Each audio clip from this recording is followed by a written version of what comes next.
Hello. Hi, Carla. Hey. I can see you. I mean, I can hear you, but I can't see you. Okay. Yeah, I don't have my video camera on. Oh, okay. That's all right. It's always I Yeah, always with some of these, I everything's been muted. Like some of the horse speed club, it's muted, so I didn't even know I had the option to talk. well, the thing is that in order to do a webinar, you have to, like, I looked into it and you have to pay more. And I'm like, I don't want to pay anymore. That's So crazy how they get you at every angle. yeah. So that's why I just thought, oh, I'm just gonna keep doing Zoominars and just kind of go from there. We're waiting for Yeah. a couple more people, but with the weather and everything, who knows what everybody's coping with. Yeah. So we'll just wait. How are you? Where are you located? I'm up in Woodinville, Washington. Oh, It's cold, but um, well, for us it's cold. It's like 15 degrees, but it's like clear and pretty nice. oh, good. Just really cold. How about you? We've got 8 inches snow, and we have more snow. And yeah, I go out there and I look at the horses and I'm like, it's just not in my nature. I want to mother them. Right, And I want, but I go out there and I'm like, they're perfectly, I mean, they have lots of food. right, They have right, lots of food and clean water, so, and warm waters, so um anyways, it's always nervous making, especially with the older horses, but so right. far I think everything is okay. Yeah. And So are you in Bend or where are you? I'm actually in the Moala. Was it? Mawala? Okay. No, Maori Mountains outside of Prineville. Oh, okay. We're way far up. We are, yeah, I have a couple of Mustangs and they keep looking at the gate and looking at me going, if you just open it, I know where to go. I'm like, Yeah, I'm yeah, sorry. yeah. So Michelle, are you there? Yes, I'm here. Can you hear me? Yes, good. And I might not say this correctly. Anna, Alina, It's Ilana. Ilana. Okay, thank you. Sorry for that. No worries. Okay, and Michelle, where are you from? I'm in Redmond, so I'm Where not you too far from you. Oh, okay. And if I've met you guys or anybody, please. Sometimes when I see somebody's face, I go, "Oh yeah, I know exactly." But when I don't have their face, sometimes I don't remember names so well. But anyways, Mhm. um, and Carla, can I ask you how many horses do you have?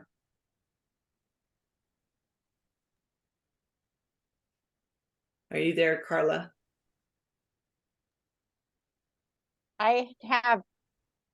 I don't have any personal, but I have a lot of herds I work with.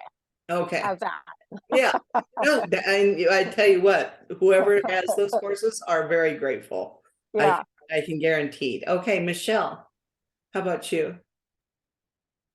Yeah, I have one Wyoming Mustang, and then I also have 4 mini donkeys. Oh, So the okay. Mustang is fine in the snow, and the donkeys are in the barn shivering and think their world is ending. Oh, yeah, yeah. Elena. I do not have any of my own horses. I work at Healing Reins though, so I work with horses most days. Okay. All right, cool. Well, and again, they are extremely grateful. So we're going to go ahead and start, even though I got confirmation for other people, but we're just going to go ahead and start and maybe they'll pop in. Um, I don't know if anybody has already been to one of my presentations or knows anything about what I do.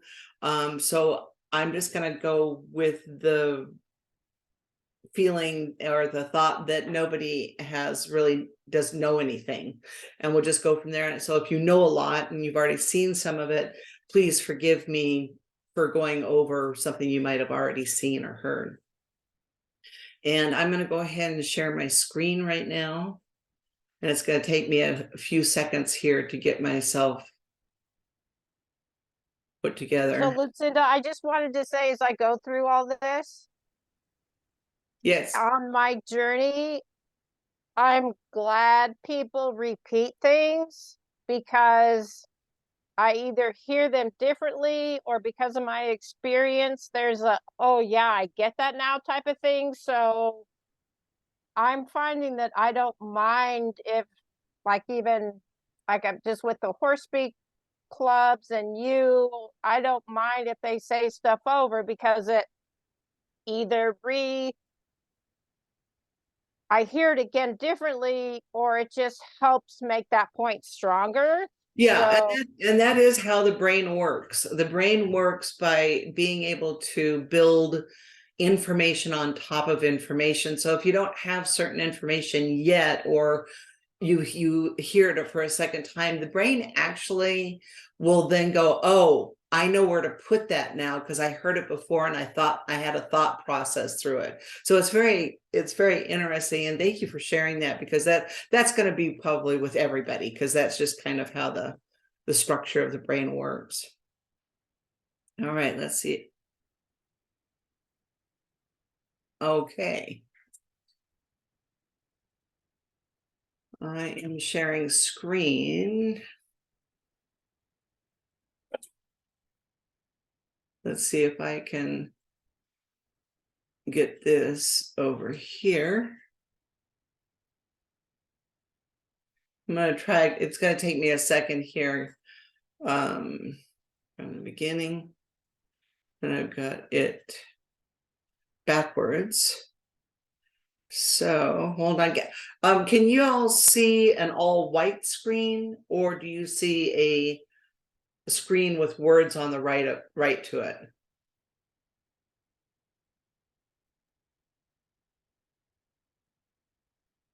I see a screen with equine mandala being heard, and then being heard, a little box with the supportive information can be used.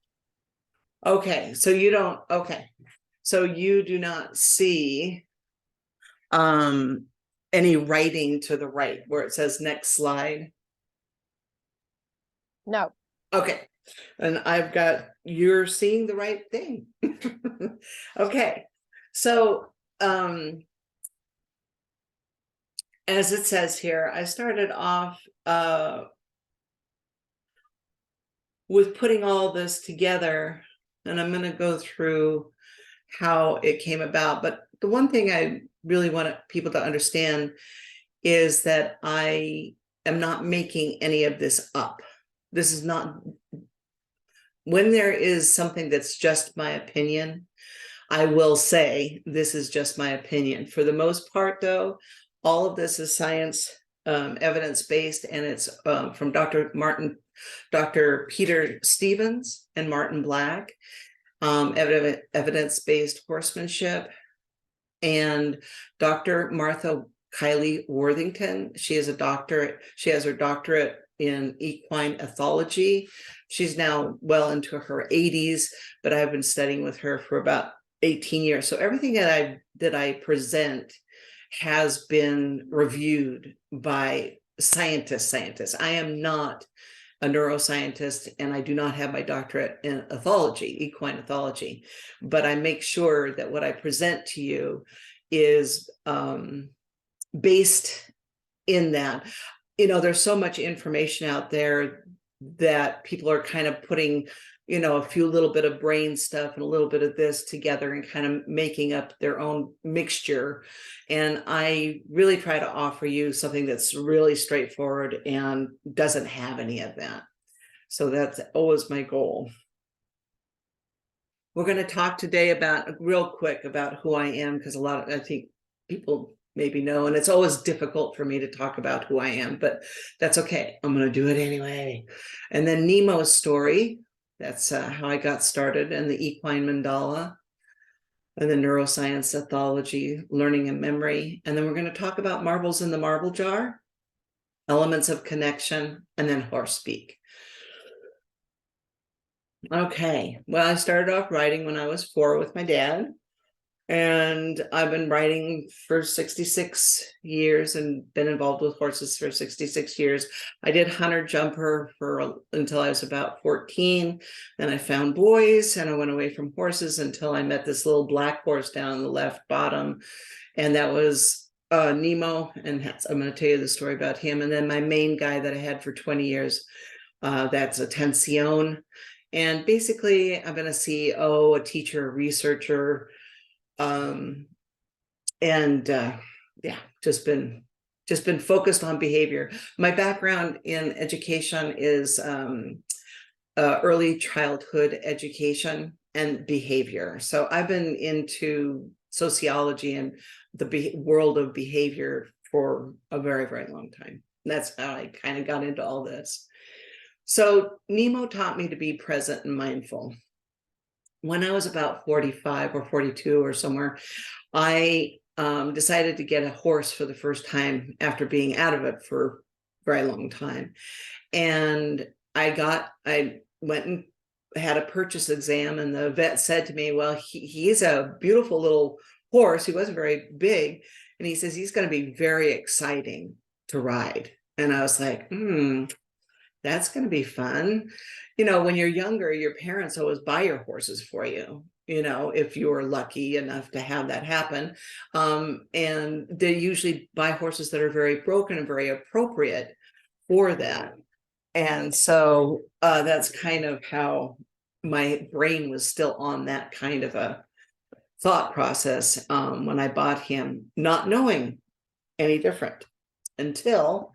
So when I bought him, they had told me he'd been in the show ring his whole life. He was only 6, but that's where he was. That's where they were interested in his performance, was in a show ring, and he had never been anywhere that had any hills or any.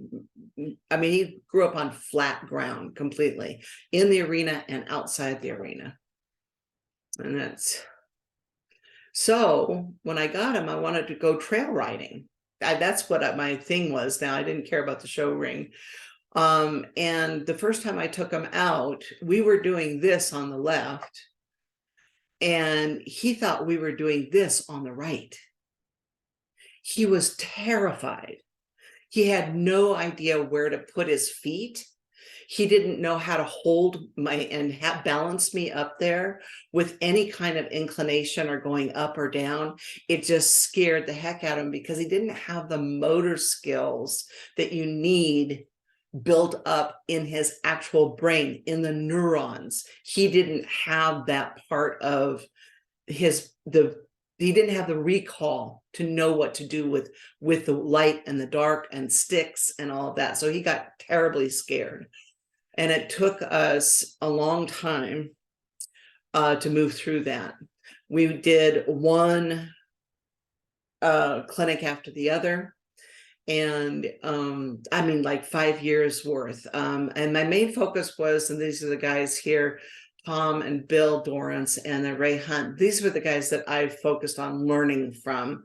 I wanted to learn from the people who were, you know, the kind of the fathers of natural horsemanship, and which I did 5 years. I went to Ray Hunt's ranch, and I took, I don't know, many years, and I'm very grateful that I did that, because I learned a lot about timing and feel and all of that, and it's all very important stuff to know. One of the things that they couldn't tell me, though, I kept saying, but when we go out, because in the arena at the clinics, he was perfect. Walk, trot, lope, stop, go, side pass. I mean, I could do just go over things, no problem. As soon as we got back on the trail, his head would slowly go from left to right, to left to right, to left to right. And I'm like, what are you doing? And so I had chiropractic work done. I thought there was something wrong with him mentally. I saddle, I went through several saddles. I took the bit out, I put the bit back in, and I tried everything to get his head to stop moving like this the whole trail ride. I mean, we're talking maybe 3-4 hours of his head going like this. And I'm like, what is wrong with you? But one day we went on the trail, and he didn't even mind being alone out on the trail. And so one day we went out on our own, and we started going, and his head started going like this. And it was a very uncomfortable way of riding, because you're always shifting as he's kind of shifting. So one day as we were out, I said, what are you looking at? And so I looked. I didn't just kind of turn my head and kind of pretend like I was looking. I really wanted to know, was he looking at something? So I looked really far, I scanned, and then he turned the other way. I looked really far and scanned where he was, and he turned the other way, and we did it again, and his head came quiet. After 5 years of thousands and thousands of dollars trying to figure out what it is. And all he wanted me to do the whole time that we were together is he wanted me to pay attention. He wanted me to look what was going on around the environment. This whole time he had been taking care of us. And I had no idea. I mean, I didn't even know that any of that even existed. I didn't know horses did that. So I went ahead, and I was very, very happy to oblige him. And not only that, and that's he and I, and again, every single time he looked somewhere, I looked. And as long as he felt that we had scanned, and he and I were both satisfied that there was no bear, there was no whatever, then his head would come quiet, and we would go walking off. The picture on the right is because I put this in here because from that day forth, I always did that with all of the horses. And when I did that, it was miraculous. They would start licking and chewing and calm down. And I'm like, okay, this is great.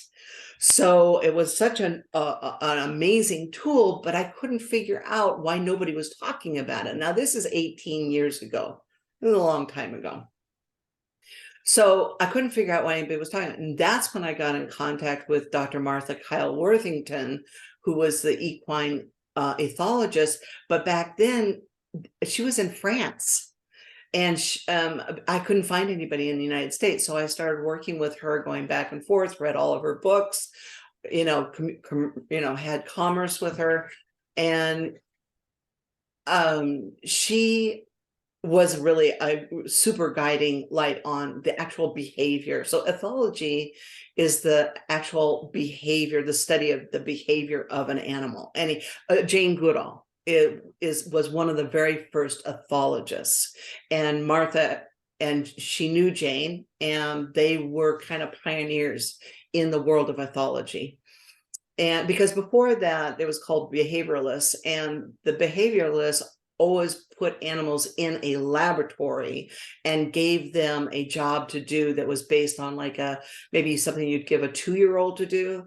And when the animal didn't do it and didn't give them or do it the information, they thought the animals were stupid. But Leakey, who sent out Jane Goodall into the wild and said, you need to observe them out there. Of course, then they realized how incredibly smart they were in their environment. And that's why people ask me, they'll say, well, how smart is a horse? And I'll say, well, you go out into a desert and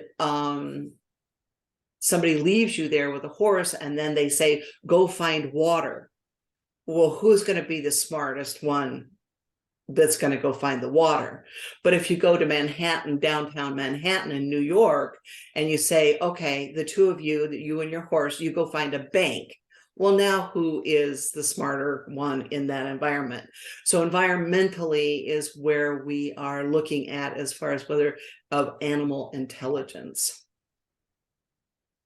So that is all those experiences that I had brought me to this. After I studied with Martha on ethology, she said, you know, there's a lot of studies coming out that have to do with the central nervous system and the brain. And she said, you might check that out. So that's when I started doing some research, and then I found Dr. Peters and I started studying under him. And he wrote the book Evidence-Based Horsemanship. And then I got into, after the brain, and I started finding out about that. Then I got into the neurochemicals and how horses learn, where their memory comes from, etc. And then, of course, then I found horse speak. And Elsa Sinclair, Sharon Wilsey, myself, there's a group of mostly women that recognized that there was something more going on, and started working on it in their own way. And when I first got a hold of Sharon's book, I thought, well, I'll look at it, but I'm not really I don't know. I don't feel, because I'm a science-based person, I didn't really feel too comfortable about having animal communication as far as looking at the horse and kind of reading their body and whatever. I needed to have it be a science.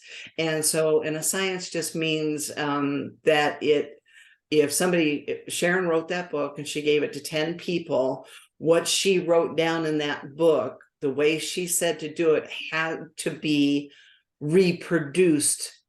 So the people that got the book and read it, they had to be able to do what she said was the outcome. Okay. And of course, that's been proven to be true over and over. And she's been out with her books now for, I think, 7 or 8 years. So that's kind of how the mandala came to be. And it's and I'm all into behavior. This doesn't necessarily have anything to do with whether a horse's back is in pain, or that's not my world. Jim Masterson, there's so many people that have that together and figured out. And I think it's wonderful, and I use a lot of their work. So there's no way that the equine mandala, even in its fullest form, I have over 120 PowerPoints to do with all of this. There's no way, even with those, that I'm even touching below the surface. I mean, neuroscience is huge. Ethology is huge. You know, language is huge. So all of the stuff that I'm going to share with you today is, I've read and studied a lot of this stuff in order to break it down for you, to make it so it's in bite-sized pieces so you can understand it. And you don't have to do all the research. So, neuroscience, central nervous system and the brain. Okay. And mammals are mammals. We all have this. This is not unusual for just horses.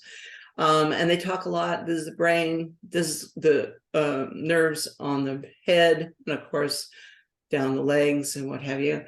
And they're talking about the vagus nerve, which runs down there, and you hear a lot about that. As far as Dr. Porges, he did the polyvagal theory, which is very interesting, and it might be something you might want to check out if you haven't heard about it. This is a human brain, and this is a horse's brain. Now, the human brain, and this is one of the things that's so distinctive, that's different, is a horse's cerebellum, that's called the cerebellum, is 5 times larger than ours. And the cerebellum does a lot of things, but one of the biggest things it does is proprioception, where their feet are at any given time. But also they're finding out that the cerebellum does a lot of other things. And I can't go too much into that, but it's quite an important part. Our cerebellum is a little tiny thing. Their cerebellum is huge, which makes sense. Their bodies are giant, and they talk with their bodies. They don't talk with words. So the autonomic nervous system, you might have heard about this, is you've got the parasympathetic on where they're just resting. They can eat, they can rest, and then the sympathetic where they're in fight, flight, or freeze. And then homeostasis is kind of somewhere in there. It's where all of, and this has to do with us too.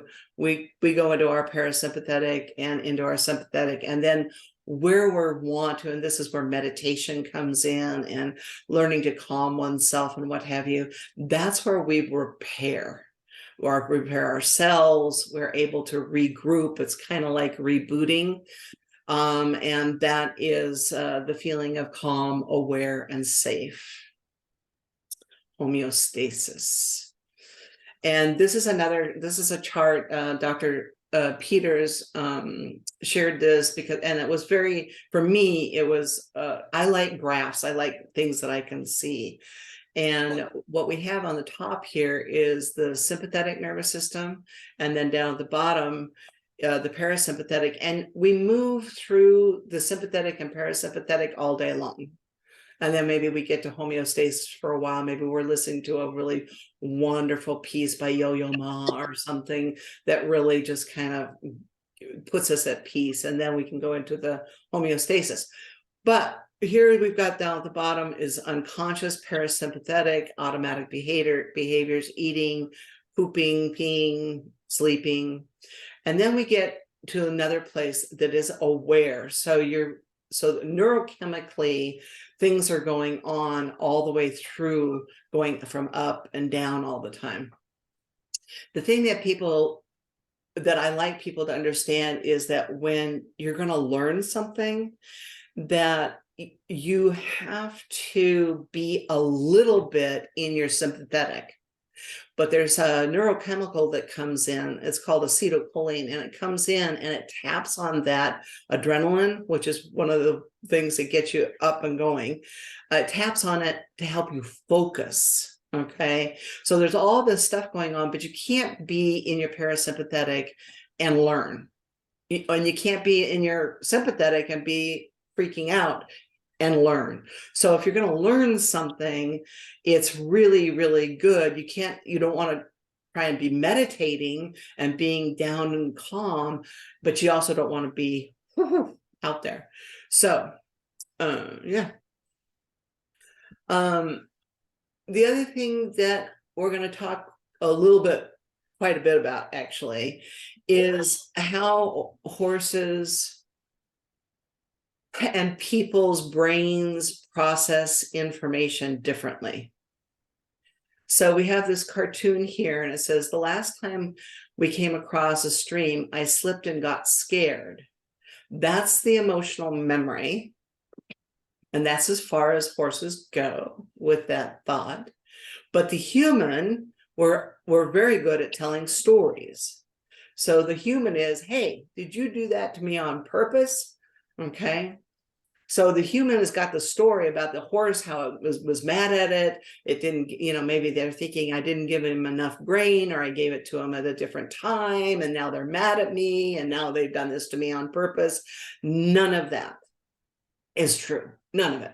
And the reason is not because we don't want it to be true. It's because they literally don't have a very large prefrontal lobe, which is where the executive function and planning and what have you. And they have just now found out, they just have done studies on cadavers of horses, and they're seeing that the right side of their brain are much larger. We'll talk about that in a little bit. So there's a cartoon, a very wise man, Descartes wrote, I think, therefore I am. That doesn't sound very wise to me, the horse says. Well, how would you put it? I spook first, then I think later, therefore I am. So it's kind of a cute cartoon, but it's right on the money. The right side of the brain is for new and novel learning. And I'm going to move this here. Hold on. They do before they think about it. So they get away from the scary thing before they start thinking, and that's the right side of the brain. Creative, figuring out how to maneuver in with other horses and in a different environment all the time. So they have the right side of the brain. There's many things that go on with the right side of the brain and the left side of the brain. And again, I'm simplifying it. The thing about it is they don't know any past or future stories. No playing chess, no good, no bad, no better or best. They just don't have the physical brain for it. But when we were growing up, I don't know how old everybody is, so I tried to grab pictures from every age. We were brought up watching animals talk to each other like we talk to each other. So in our minds, from all of our childhood, animals talk like we did. That means that animals made up stories. And this is what we are all preconditioned for. Basically, they're pretty basic creatures. And I'm going to talk about the ethology now. The ethology of the sensory receptors there's something that's actually called equine neuroethology. They've actually combined the two because there's a lot of similarities, but I'm going to keep it separate for right now. So everybody takes in information into their brain from the outside world, their ears, eyes, nose, taste, receptor, our skin, okay? How we process that information and why we process it the way we do is what matters. So I have a couple of slides on ethology, ones that I think might be helpful in your day-to-day.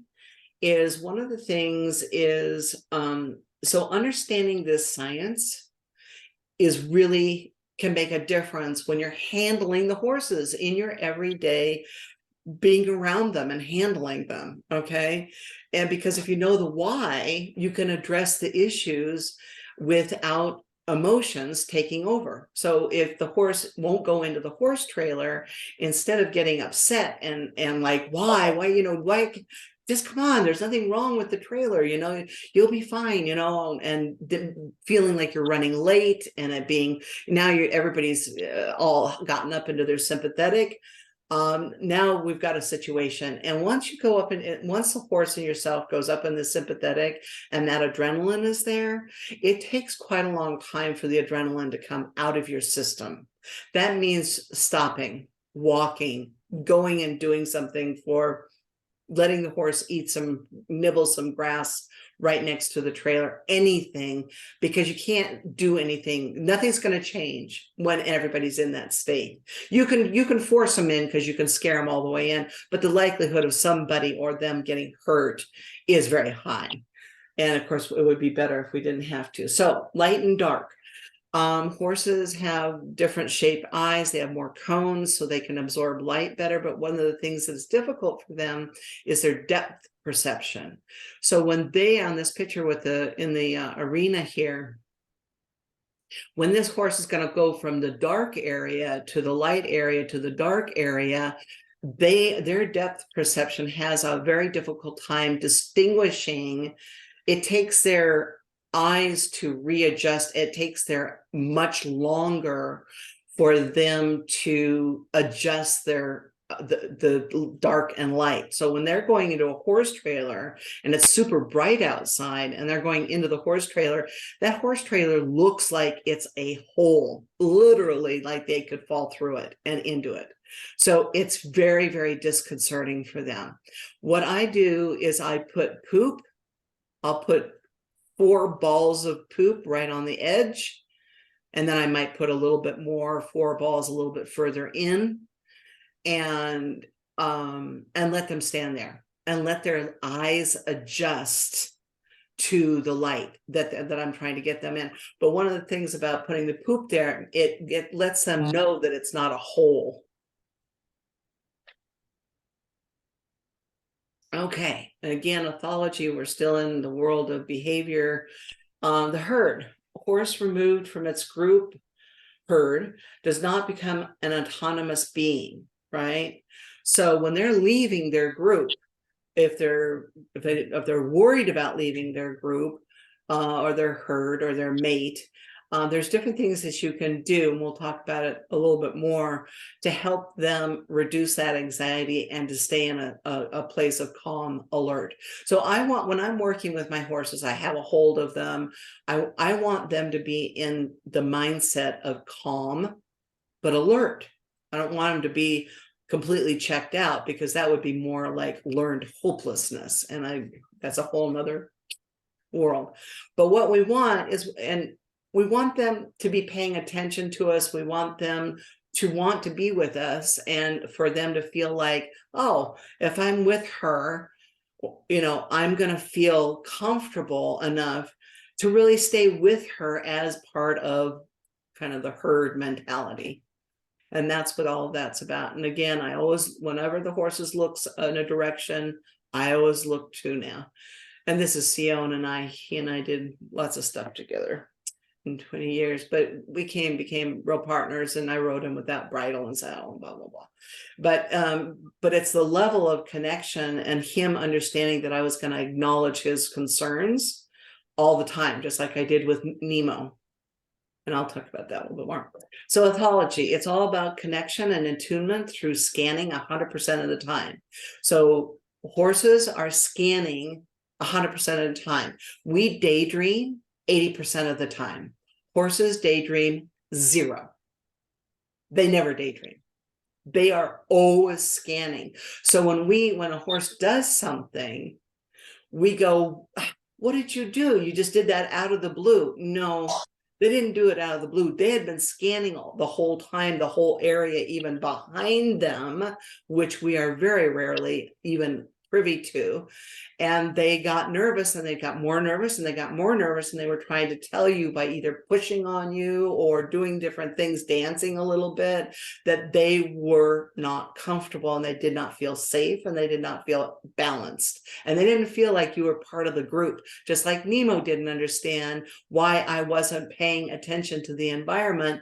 Those horses that you're handling, they don't think that you're paying attention to the environment enough, so they feel like they need to take over. And because they're self-pres, they're trying to take care of. If they can't take care of you, then they'll start really working on taking care of themselves. So learning and memory, I went through this with the learning and memory. This is the optimal learning area. So you want them, a lot of times you'll hear people talk about curiosity and how good it is. And yes, it's part of the seeking system. And again, those are just words that, you know, might go through one, and someday you'll hear it again and go, oh, yeah, I remember seeking, curiosity. Those are put together. And you have to have some curiosity and some seeking in order to learn something. So this little video has to do with a mama and a baby, and I'm going to tell you the story a little bit about what's going to happen.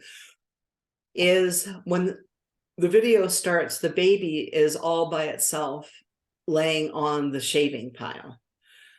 Mama comes in and decides she wants to claim that space.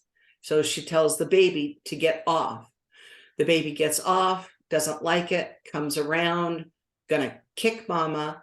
Mama's gonna position herself just right to kick him real hard to say no. And then the baby's gonna go around, gonna pretend like he's got it, and that, oh yeah, I won't do it again. And then he's gonna come back around, and he's gonna try to come in again to get the pile. And she's just gonna look at him and going to turn her butt just a little bit, and that baby's going to scuttle off. This is what's called operant conditioning. And this is why the world of pressure and release and natural horsemanship, that's why it works so well. Is not because they came up with a brand new thing in natural horsemanship, but because this is how babies are taught from the beginning with their mothers, from their mothers, how to be good herd members and how to know when a horse says don't do something, not to do it. Okay, so we'll watch this video.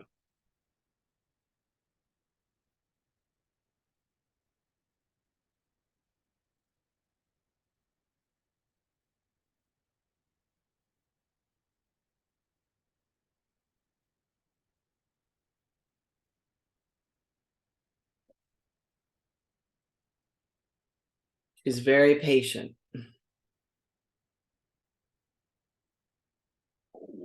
Mm-hmm. Now he's got to come around. He's going to say, really, I'm sorry. I'm sorry. No, I'm sorry. I'm sorry. And she, look at her. She's saying no. And you're right. She was right. He wasn't finished. She didn't have to do anything that time.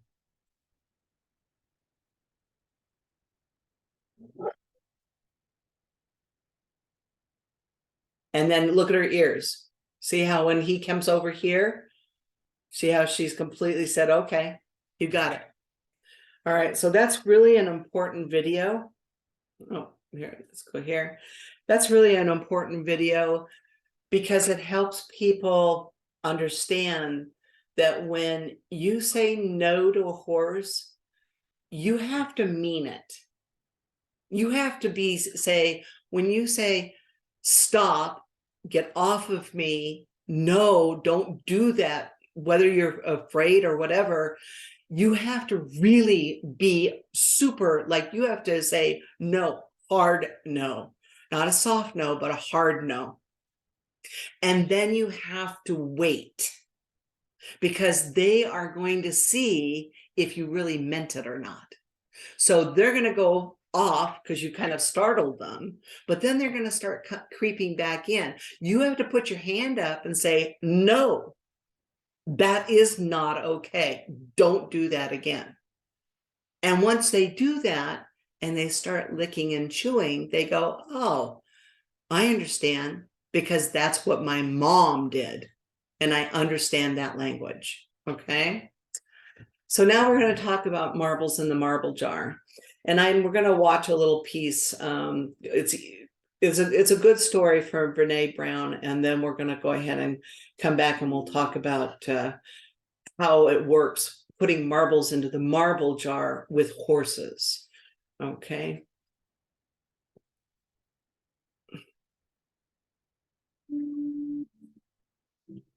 One day, my daughter Ellen came home from school. She was in 3rd grade. And the minute we closed the front door, she literally just started sobbing and slid down the door until she was just kind of a heap of crying on the floor.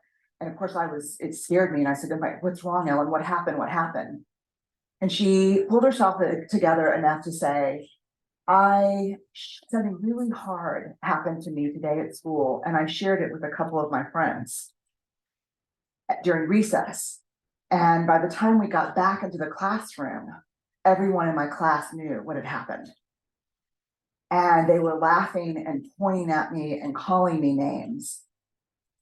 And it was so bad, and the kids were being so disruptive, that her teacher even had to take marbles out of this marble jar. And the marble jar in the classroom is a jar where if the kids are making great choices together, the teacher adds marbles. If they're making not great choices, the teacher takes out marbles. And if the jar gets filled up, there's a celebration for the class. And so she said, it was one of the worst moments of my life. They were laughing and pointing, and Miss Walker, my teacher, kept saying, I'm going to take marbles out, and she didn't know what was happening. And she looked at me, and she just, with this face that is just seared into my mind, and said, I will never trust anyone again. And my first reaction, to be really honest with you, was damn straight. You don't tell anybody anything but your mama. Yeah, right?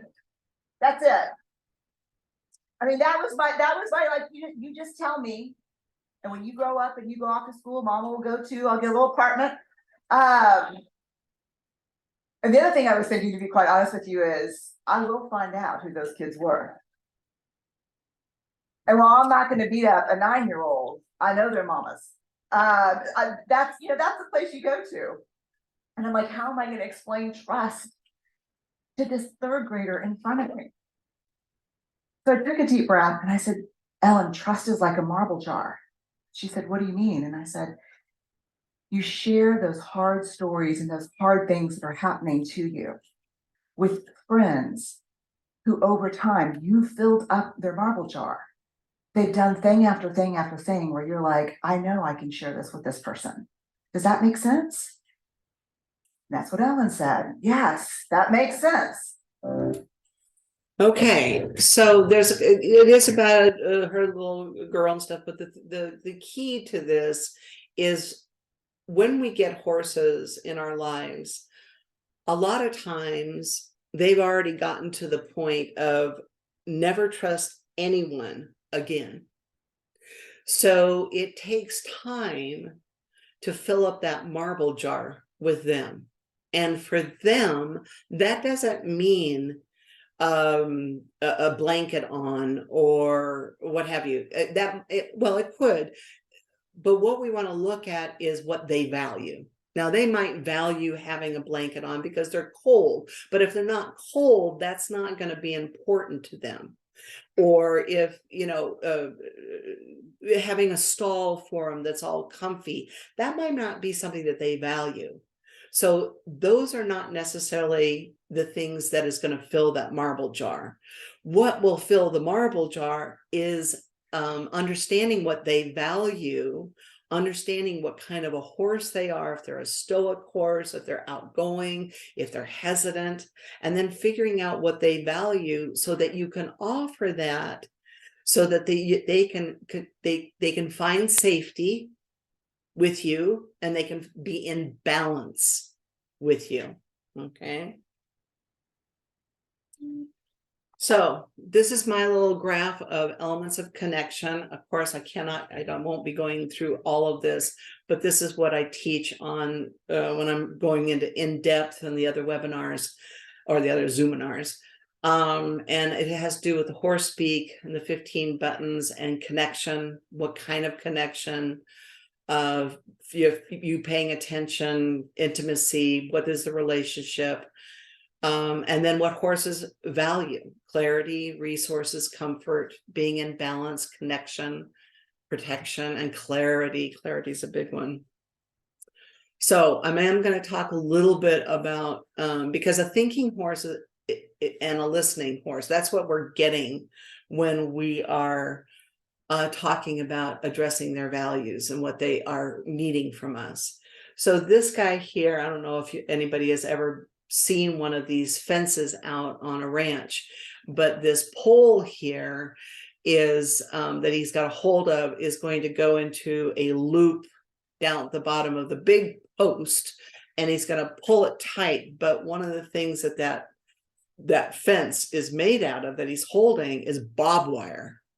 So when he comes to go ahead and move through this gate, he has to make sure that he keeps that horse that's with him completely safe.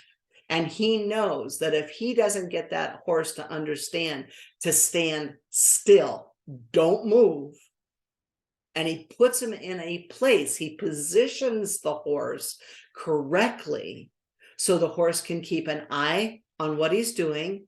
He's far enough away for where what's happening. So that horse has learned to trust that man. He's learned he's got lots and lots of marbles in the marble jar. And when you have a lot of marbles in the marble jar, you don't have to have so much interaction because the horse will tend to be more calm and alert around you already.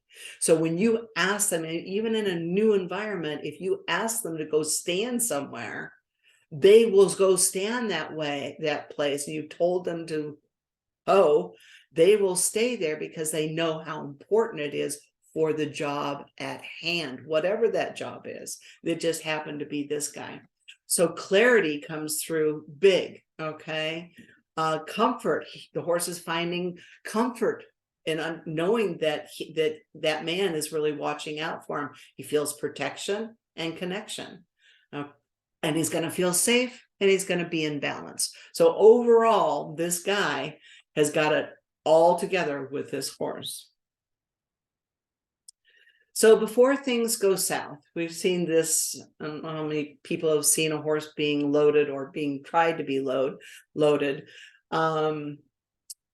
Like, it can be quite a thing. And it's scary for the person, it's scary for the horse. And then when things get really, out of whack, it can become dangerous. So keep emotions out of it. Horses are going to mirror our emotions. So if we're out going up in our sympathetic, we've told ourselves a story, well, he didn't load last time, so he's not going to load this time. Oh, I don't know what I'm going to do. Now I'm late, etc., etc. All of that is you're already done for. Once that story starts happening in your head, you're done for. And then, so understanding exactly what you want before you even start.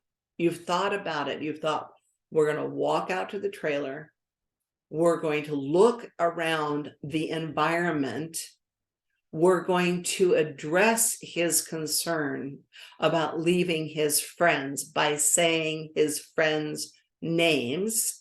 And we're going to say, they're going to stay here, and we're going into the horse trailer to go to the vet, go to the farrier, whatever, go for a ride. Okay. That's what's going to happen. Now, how long does it take to do that? Could take 5 minutes. It could take a half hour.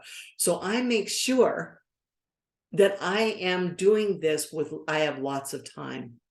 I have lots of time. So I go slow and I address each time as their heads come up, we stop, we wait for them to lick and chew, and then we take another step. If that's 40 steps of licking and chewing and head up and down, oh well.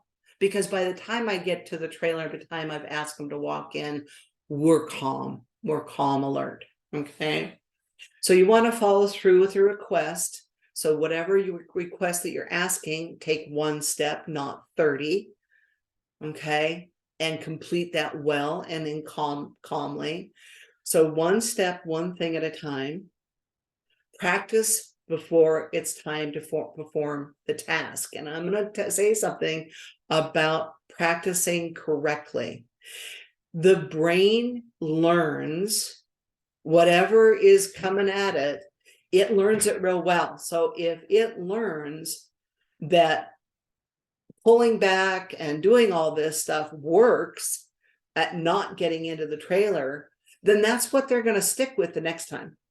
So each success, each time that you're having these little tiny successes, one step, one thing, you're retraining their brain, you're restructuring their brain to be successful. And spoiler alert, this is how good, I'm going to say good trainers and teachers work with the horses. And this is what they're trying to get you to understand and do the same. So now we're going to go into horse speak. So Sharon Wilsey, and as much as this seems a little odd that somebody could figure out the language of the horse, she did.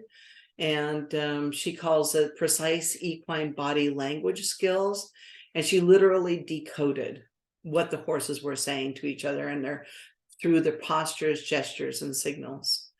So she spent a whole year doing nothing but taking notes and writing down what each horse was doing each time and where they positioned themselves with the other horses, and what was and why were they positioning themselves in certain places in certain ways in a framework, whether it be the paddock or the barn area.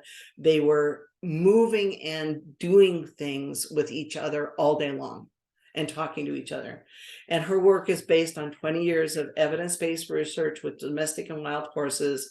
Sharon worked in a program of equine assisted learning with autistic kids. And what happened is that she was working with the horses and the kids, and she started noticing that the horses were helping the kids. Either they were lifting their shoulder up a little bit to help the kid lift their shoulder up a little bit so that they would be more clear about how they wanted them to lead. They were doing all sorts of things that Sharon started noticing that the horses were helping. And this is probably one of the biggest things and the most difficult for us to understand, is a lot of times the horses are trying to talk to us and help us. And that's a hard thing for, I don't know, for us to wrap our heads around. She noticed that the horses were talking to certain places on the body. Okay, and those are the 15 buttons. And you know, she has said she's written the book for, you know, Horse Speak 101. Now she's pretty good when you listen to her and you see, and she talks through what a herd is doing. She picks up way more than a lot of us are maybe picking up at the moment, because she's just been doing it for so long. But even she admits there's a lot of things still that horses are doing with each other that she doesn't quite understand, because it's a language and it's rich. And so there's nuances and little tiny gestures that our eye might not pick up. Okay. So on my website, okay, there's a place where you can go in and download this sheet. And I encourage you to do that and take it out with you to the paddock and see if you can pick up on some of the things that they're doing with each other. So 15 down, the 15 buttons, she didn't know what to call them, so she called them buttons, but they're really activation areas. And when I say areas, it's the area. And in that area, depending on where in the area, is all part of the language. So if they're zooming in right here, that might mean go now, hard now, or it might be I'm concerned. You know, they do another part that might be I'm concerned there's somebody coming behind you, you need to maybe get going. So where they position their nose and their eyes of looking at each other's buttons and their cheek, where they're matching up with cheeks, all of this is all part of the language. So they have a specific emotional and physical meaning. They combine with gestures, postures, and signals for communication. They help horses express precise intentions, emotions, wants, needs, fears, protection, support, and nurturing. They play a role in conflict resolution. Okay, and those are, all of that is really super important. Okay, now we can't go through all the buttons, so I'm just going to highlight some of the buttons for you and for you to be able to see some of the buttons in action. Okay, so this is Sharon doing the therapy backup. Now the therapy backup is not, people say to me, well, I get my horse to back up all the time. And I'm like, yeah, this is not just asking a horse to back up. It might be a horse needing to ask another horse to back up. It might be me saying, hey, get back inside your body. You are on the forehand, horses that operate and move on their forehand, like they're always look like they're going here instead of on their hindquarters. You can do therapy backup for them. And sometimes they've forgotten, because they've been like that for so long, they've forgotten to rock back and sit down, not literally, but have that sit down feeling of getting back. So the backup, and we not only is it the backup button, but we use it for a therapy for horses that are feeling uncomfortable. Like if I have a horse that's nervous and is walking and nerving and you know, it can't settle down, I will do the therapy backup a couple of times. And I don't think I've always had a horse come back and ask for more, because it makes them feel really good.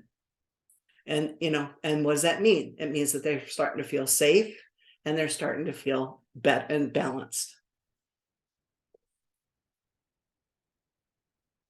Okay. We're going to watch a video, and you're going to be able to hear Sharon speaking in it. And so I'm just going to let her talk. If for some reason you don't hear it, we can always watch it again. But I'm going to give you a little preface again. You're going to see 3 horses, and there's one way in the back behind the brown horse, and that's going to be a chestnut. And the chestnut, when you start watching, is already touching her backup button. But then she's going to step forward. She's going to come and smell some poop, and poop in the horse world has huge amount. They use it for all sorts of things. This horse is saying, this poop, you are not allowed other horses to go any further past this. She's going to tell the draft behind her to the left to get back, which he does. Then she's going to touch the horse's jump up button, which is the one right, I don't know if you can see my cursor. The jump up button is right in front of their leg, their back leg. Okay, it's a very vulnerable place. So she's going to touch that horse's backup button and say, you are vulnerable, get behind me. And so let's listen to Sharon. I just wanted to give you a little heads up so you can wrap your head around what's going on. This is really interesting. So talking about the backup button. And so in this, the person was filming. Now this chestnut scratched his backup button and then came closer, decided that piece of poo was the line in the sand between the filming person and where the horses should be. Back up, back up, back up. They both look at him. Belgian says, okay, I'll back up. The bay says, I don't know. Maybe I like the camera person. So then the chestnut has to sniff jump up button. We'll get to that next week. And it says, no, you really need to get back. You're not in the right place. Then he does. He turns around and faces, and now they're in the right bubble places. And the chestnut releases tension. But just watch that. Okay, did everybody see that? Does anybody have any questions about what they just saw, or would you like to see that again? You guys have to take off your mute buttons to let me know. Carla? I love that video. I've seen it before, and it's like I forget about it. It's like, oh yeah, that's like pretty amazing, that interaction. Okay. And Okay, it's so that's so low great. energy too. Yes, yes. Okay, Michelle, are you there, or Alana? Yeah, I'm here. I've been familiar with this as well, and I think Okay. that was pretty awesome, good refresher to see. Okay, good. Ilana? Yeah, I appreciated seeing that. That was helpful to kind of explain that button with the visual. Okay, good. And Debbie? Yeah, I appreciated how she walked us through that. I think it was pretty clear. Okay, good. All right, it's just such an important video. I just want to make sure. All right, we will move on.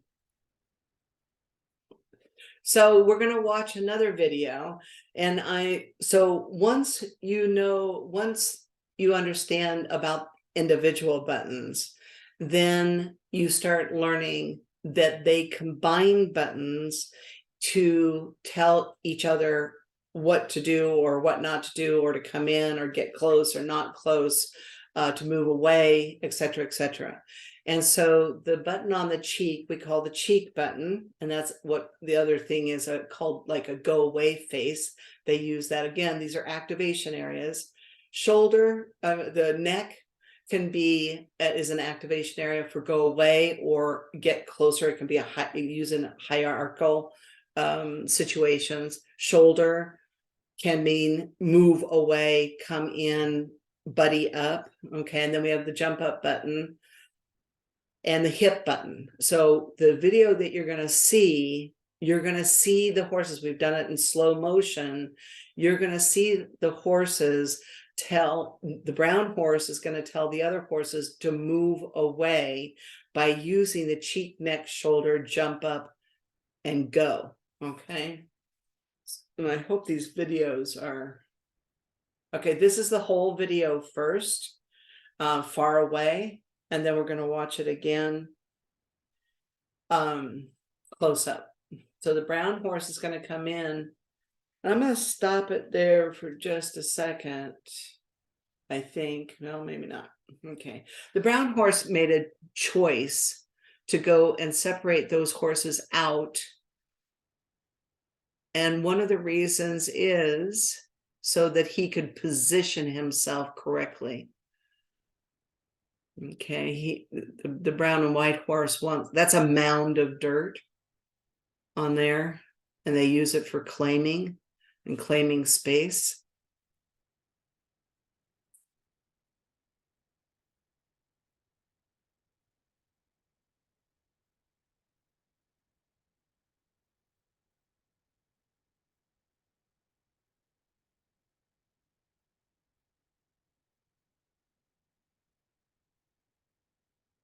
All right.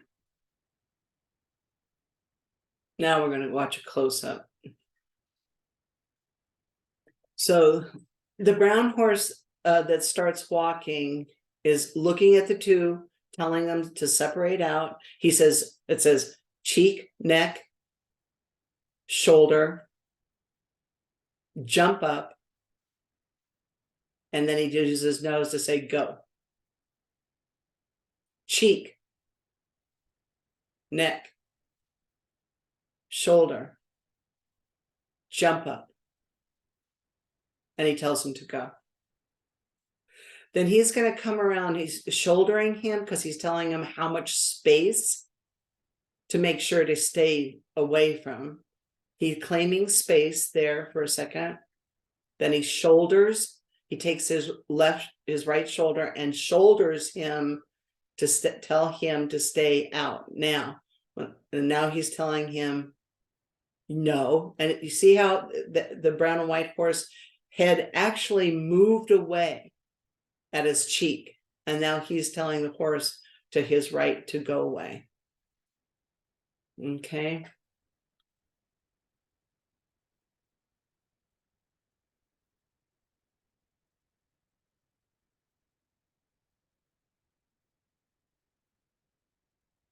Okay. So if anybody has any questions, I'll wait a second here. If not, I'll go ahead and move on. Okay, the greeting button ritual.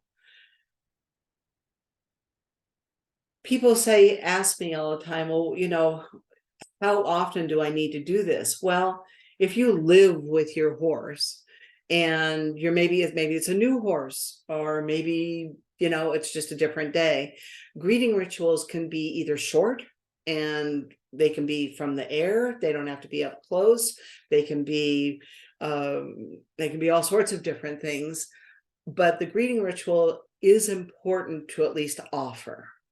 So when you come in to offer the horse the greeting ritual, basically what you're saying to each other is, so how are we right now? Are we nervous about something, or are we, what's going on? How do you feel? How are you doing? Okay. And it all depends on, and so it can be a tense hello, like the bottom right. These horses are meeting for the first time. It could be like the top one, where the horses have probably been in those paddocks together forever. They've just maybe finished coming out for breakfast, or they just finished their lunch and they're coming out to say hello to each other. And then we have the human doing the greeting down below. And we actually, one of the things that we do, because we don't have a long nose, we're going to use our arm and our end of our hand gently. We're going to go ahead and offer that the end of our hand on our knuckles as our nose. So when we do that, we also blow, because breath and sharing breath and different kinds of breath are really important to the horse. It all is part of the language. So we keep it simple, offer, blow 3 times. And then what's going to happen is they're going to look away. Okay. and people think that they're being disrespectful when they look away, that's actually the sign of respect, of, hey, here's some space for you and I. That is a sign of respect. Okay. So we're going to watch another video. And these two guys they've just put them in for the first time together. They've been introduced over the fence. So they're just coming in and they're in the same paddock for the first time. And we've slowed it down. So that was a greeting, hello, smell, smell, go away face. They both do it. Come back in. Greet, greet. They're going to do a little go away face that says, I respect your space. He's asking for respect from the other guy. Now they're coming in a third time. They seem to do everything in threes. He does another go away face. Now when they come back together, they're ready to move on into more of the conversation, which is going to be, they're going to start going towards the play button and kind of introducing a whole new dimension to the relationship. But I like to play that for people so they can really see that it happens 3 times. They smell very deeply and they move away. So that's what you're going to do with your horses, or when you go up to a horse, is you want to make sure you do it 3 times and you look in the opposite direction they are. And you don't have to go very far. You saw those horses, they didn't go very far. They just gave a little bit of space and then they came back and it was all relaxed. Everybody was in a quiet posture, which Sharon calls an O. Okay, we'll talk about that in a little bit. The other thing that horses do that I think a lot of people don't understand, because they all hit their face or their nose, is horses are trying to do a check-in with us all the time. They're coming in. It's like if you were riding in a car with somebody like for 5 hours and you guys have already done all the talking there is to do and everything. You're just kind of sitting there and in your own world, but you're the passenger. And so you turn to the driver and you go, hey, yeah, you good? That's what horses are doing with us all the time. They're checking in and saying, hey, we're good. And this is really a sweet thing for them to do. And I always want to, it's a little disconcerting when you don't know a horse to have them do that. So what we do is we offer them, you can offer them your knuckle. So when their head starts to come in, you go ahead and offer your knuckle right away. And if they keep coming into you, you can just go ahead and put your hand up by their cheek. Okay, because you're standing the same direction they are. You put your hand up at the cheek and you say, I need some space here. Okay. So the horses that you know, like Sion, I'm on Sion. Sion always was checking in with my foot, and I'm like, so it's just a sweet thing. And I didn't kick at him. I didn't do anything. I just let him do it. And so if you know the horse, you might not have to offer your hand because but why not? Offer it. So core energy in horse speak, we talk a lot about core energy and having our insides match our outsides. So a lot of times when I'm teaching, people are nervous, when they're at a clinic with their horses, they don't know really what to expect and what have you. So they're very nervous, but they're saying to the horse, everything's okay. It's okay. No, that's all right. We're okay. And they're kind of doing those same words to themselves, but of course the horse knows different. So I suggest to people that are concerned in a clinic, when I'm doing a clinic, to go ahead and just stop for a second, take some great big huge breaths. They've really proven that makes a big difference. Take a second, go ahead and recollect. And you can even say to your horse and to yourself out loud, I am really nervous about being here. And I am, it's kind of disconcerting for me. And I'm going to work on getting myself back in balance. If you literally verbalize that with the horse, they don't really, of course, understand your words, but your words matter. Your words have meaning in your physiology. You're sympathetic and your brain is listening. So your brain is listening and your body is following, okay, to your words. So the words that you say to your horse and yourself when you're moving around with them matter because it gets your body in a place and then they will mirror, okay? So parasympathetic, Sharon calls this O, which is much, or zero, which is much easier to kind of deal with. And O postures, we've got the girl on the left, her shoulders are round. Her head, it's not like, she's not super, like sitting down or anything, but her whole feeling, the horse is mirroring her feeling, okay, of being rounded and quiet. And number one thing, breathing. Breath is huge. You can even fake breath and it will help you get to where you really want to be. On the right is a friend of mine, Bethany Rice. She's an awesome writer. She stays in O almost all the time when she's riding, because she rides green horses, and everything about that picture is round. Both of them are breathing. He's looking, he's paying attention, but both of them, everything about this is round. X is sympathetic, fight, flight, freeze, okay? So the top left, you might say, well, the guy is just standing there, but look at the horse. His head is up high, his feet are, everything about him is very stiff. The horse is up, and those muscles are tight, and the same with the guy. Even though he's just standing there, he's very upright. They're probably both holding their breath. And then on the right is an obvious X. And then the girl down below, she wants the horse to walk through the water, but she's probably worried. She's concerned, and maybe rightly so, we don't know. But that's what she's projecting, and that's what the horse is picking up on. So there's always a beginning, a middle, and an end to every conversation that you're having with your horse or horses, or what they're having with each other. And they might have 200 or 300 conversations all day long, because they're little tiny conversations of, I want to go over to the water. I want that piece of food. I want to get up on that hill. I want to claim that pile of poop. I want to stand between you and my friend. They're having conversations all the time.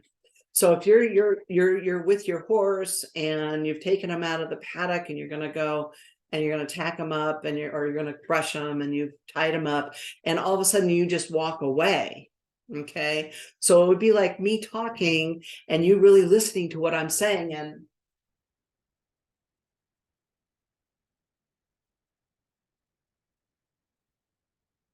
you wouldn't really know what to do. So the horse is going, when you walk away to go get the brush or the tack or the whatever, or you just walked away to talk to your friend and turned away from him, and you don't say anything of like, stay, I'm going in tack room, I will be back with brush, whatever it is that ends that conversation that you were having about being tied up and everything, you need to let them know, because otherwise they don't know what to do when you just disappear like I did. Do I stay here? Do I go? Do I come? What do I do? So sometimes they just take over, or they try and follow you. And then people, the horse starts to follow them and they get mad at them because in their mind, they told them to stay, but they didn't give any indication to them to stay, or that a different conversation was happening now. Okay. I hope that makes sense. So gestures of the tail. All right. One of the things, and one of the ways that we let horses know that we are done with the conversation is we take our hand, and I'm going to stand up here, and we swish as we're walking away from them, because that is the tail swish of, I'm done with that conversation. Okay. And that helps them know that the conversation you are having is all done for the moment. All right. And then they have, high tails. Lifted tail might be excited. flagtail, exuberant. So these are just different times. So the thing again, that with having this kind of information is you can keep an eye on not just the ears, the eyes, the head, the legs or anything, but also the tail. Is the tail tucked in and clenched? If it is, they're either in pain or they're worried. They're very anxious and worried or scared. So being able to look at all that before you ask them to get into the trailer, before you ask them to do something, leave their herd, if you can notice and recognize these signals that they're giving you, you can address them with them and you can acknowledge them going, wow, I see you are really worried about this. Well, let's just go ahead and let's hang out for a second. Let's see if I can decipher what it is that you value and that you need in order to calm down and lick and chew. Okay. So okay. I'm not sure if I said this or not, so I'm going to talk about that for just a second. Is licking and chewing. Licking and chewing is coming out of the sympathetic. So if they're worried and they're anxious and they're up, as soon as they start relaxing, the saliva, because saliva disappears out of the mouth when any mammal goes up in their sympathetic, you lose saliva in the mouth. And as soon as you start coming down into your parasympathetic and start coming down out of there, the saliva returns. And that is what licking and chewing is. Okay. So it's a good indicator of where they're at or what's really going on with them. Now they can go from licking and chewing right back up into the sympathetic. So that's why we dwell. That's why we wait. That's why we pause. So after they finish licking and chewing, we actually wait another 20 to 30 seconds, making sure everybody is breathing. Then we make forwards. Then we go and do our next one thing, one step. Okay. Now this all has to do with, you've got a horse that's really flighty and really worried and, different things. If they're just plunking along behind you like Sion was in that picture I had, I don't need to do all of those things. I just walk up to the trailer and put them in. But when you've got horses that are concerned about what's going on, these are really important tools to understand. So horses use their feet and their legs to talk. This up here. So when this horse is coming in, the way that this horse knows on the right, on the top right, on the right, this horse knows not to come any closer. Okay. The horse on the left has made it very clear. High head, leg out, saying stop, don't come any. He's closed the door on that conversation. Whereas the one down below, the horse is coming in. And by the way, these are Sharon Wilsey's drawings. She's also an artist. And she does a great job with doing all these drawings. They're some of my favorite. So the horse on the bottom, going back to this, horse on the bottom is saying, hey, can I come in? Okay, horse is calmer. Okay, ears forward, leg back, saying, yeah, come on in. I feel good about this conversation. So your horses are talking to you with their whole bodies all the time. And I see people starting to walk in to go get the horse and put the halter on, and the horse has got their leg out front and saying stop, and the person just keeps going, and then the horse walks away, and they don't understand why the horse walked away. So we're going to watch another video. This is Diego. And I don't know why. I was walking into the paddock, and I had decided I wanted to see what he would do without me doing a greeting or anything, just walking up to him. He's a Mustang, but he's pretty, he's not wild anymore. Well, he thinks he's wild, but he's been ridden and what have you. He's been started. So I just thought, I'm going to see what he does when I just walk up, like I would have, like I used to do, just walk up to a horse any which way without going around to the front of them and saying hello. And this is what I got. I got a big tail swish and all sorts of things, and I'll talk about it. So he's looking at me. He says no. He did his nose and he pointed backwards, and then he did his tail swish and he said, no. Then he looks away because I still keep coming saying, I really want some space. His front legs are very close together. Okay, so he's saying this conversation is closed. I'm saying no. In the back legs are sprawled out because the back legs are emotional part of the horse. And then he put his head down and said, could we please chill out? Okay. And then he says, let's shake it off. So that whole thing was a conversation about he was not ready on any level for me to walk up with the halter and put the halter on. So if I knew that, if I didn't know anything and I'd been operating around horses in the conventional self without knowing that their language, I would have been very confused. It's like, why? What, you don't want to have the halter on? I'm going to take you and give you grain. You're going to be really happy with what we're going to do. But that didn't matter. None of that mattered. That was a story in my head. For him, he's like, I don't know what you're doing. I don't know why you're coming with the halter, and none of you're pushing on me. You're pushing from the back end. Okay. So it was very upsetting to him. And if I had just stopped and come around to the front of him, did a greeting, he could have adjusted his body, taken a couple of breaths, we could have gotten it together. Then I could have turned to the side. And so I was facing the same direction that he's doing. And I would have put my hand up to say, my space, your space, and had a big relief, make sure his left foot was back a little bit, saying, yes, you can come in. And boom, I would have put the halter on. And we would have all felt good about the situation. All right. So this is a conversation happening at the water tub. The horse on the right, Bosco, is letting the horse on the left know that it's okay to come into the water trough. So when you're approaching your horse or horses, you can tell by their body language, their legs, their tail, the height of their head, their ears, their eye, the whole thing, whether or not it's appropriate for you to move forward and to come and halter them or to come and do whatever. If you don't, then they're going to move away. Well, unless they've been traumatized, in some way. But so the brown horse's leg in the front is back.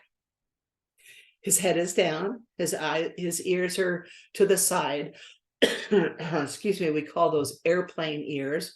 That's a relaxed state. His eyes are soft. Now it's windy out, so their tails are kind of swishy, but that's just the wind. The other horse's head is down, his ears are up. And so Bosco, the one on the right, the brown horse, is saying, yeah, come on in for some water. I won't bite you. I'm not claiming this territory, nothing, just come on in. What is this horse saying? Okay, I'll let you guys kind of, he's looking at the photographer and his right foot is saying, don't come in. I am claiming this space. Don't come any further. And if you do, I'll leave. Okay.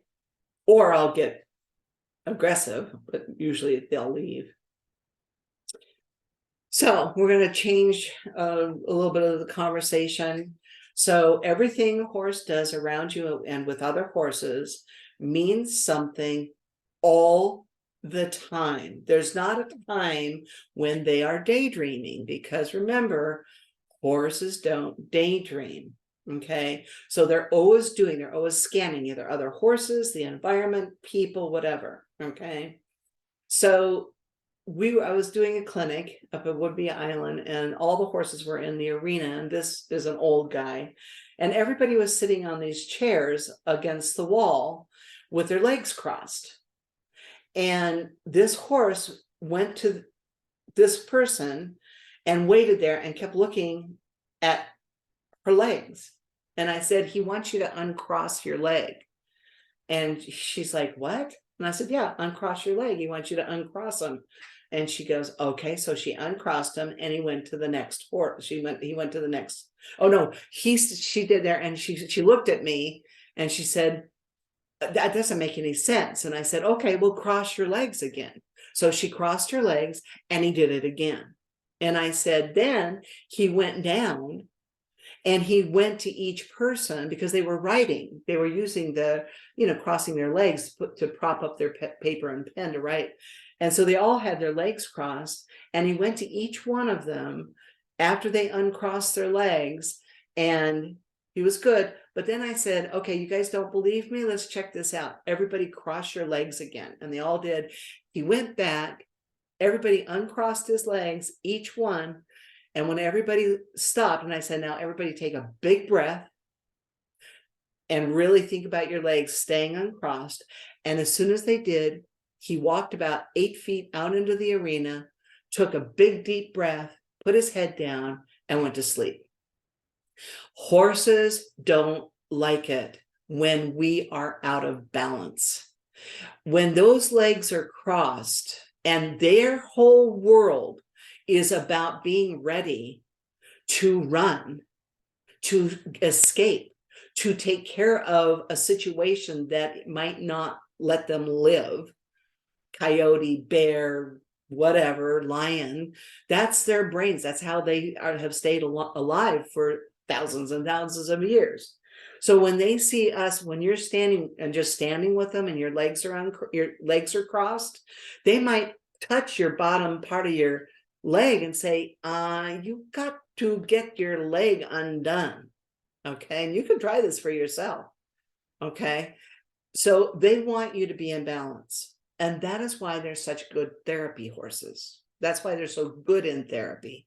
They are not, the therapy that they're offering is, in order to be safe in this herd of life, I need you and I both to be in balance so that we're safe. Now, that might mean to them that you're breathing.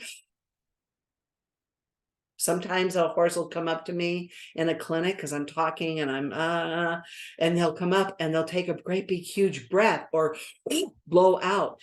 And they're telling me to take a breath, and I'll take a breath and I'll take a few seconds, and they're like, okay, fine, good. And they just, that was it. That's they don't go, oh, I'm so glad you listened to me. Oh, I'm so glad that I could help you. No, it's like, okay, good.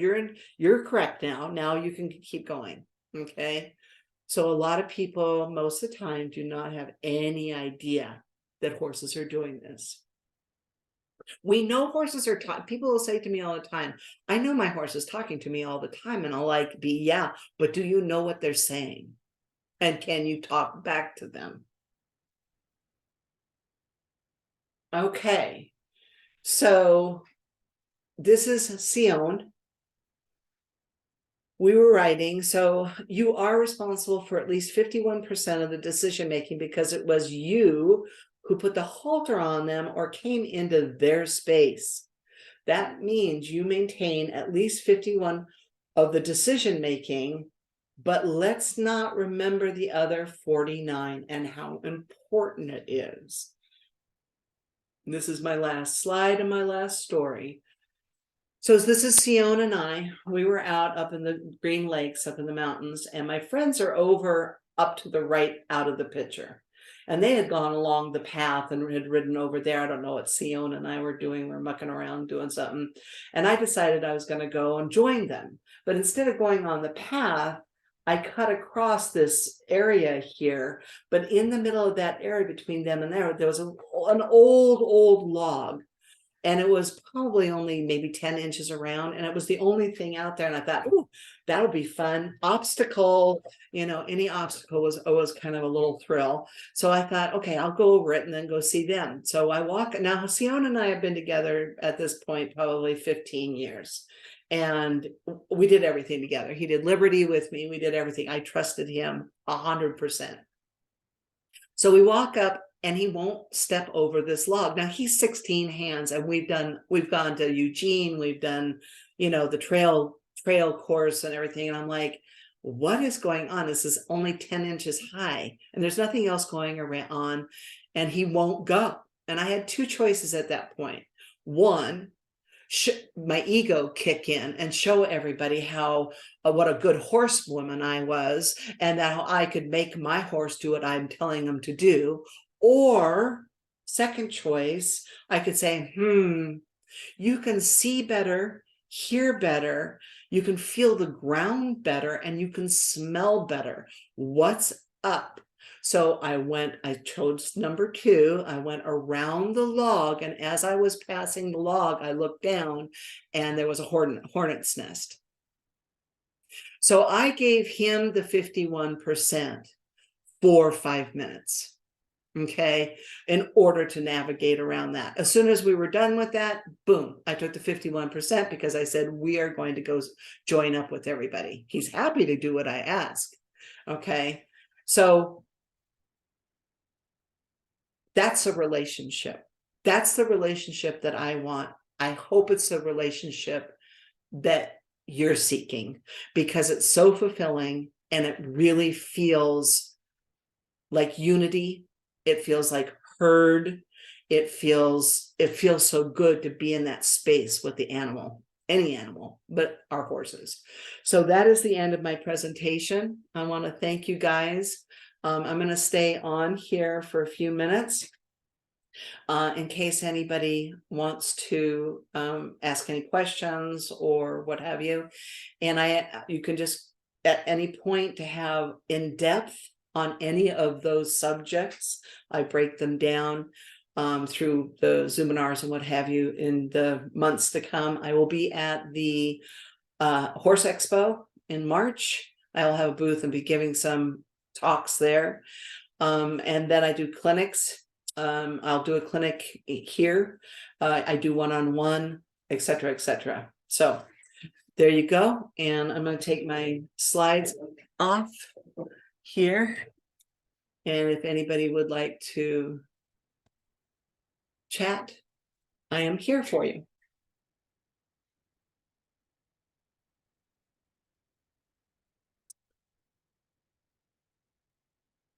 Did you guys all disappear? If anybody wants to unmute. Hey, Carla. Hey, thanks for that.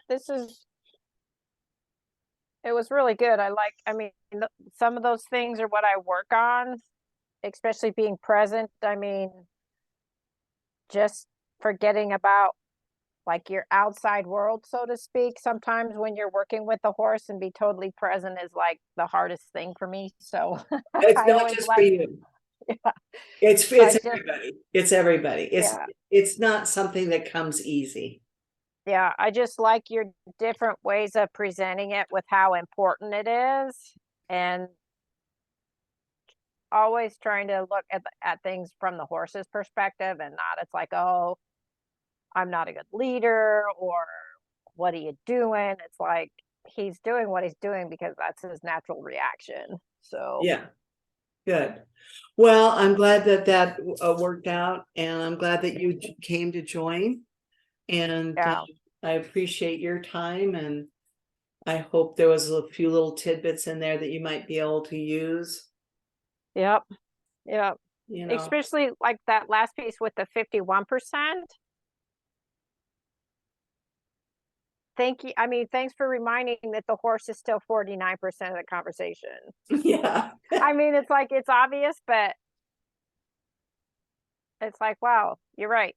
It's a teamwork, and you're responsible, but the horse has his input too. So Yeah. It's interesting. I tell a story where people are in there's a group of 3 people going to New York City, and the first person organized the whole thing, and then they get to New York City, and the second person knows where the best restaurant is, and the third person knows where the museum is, and the subway system.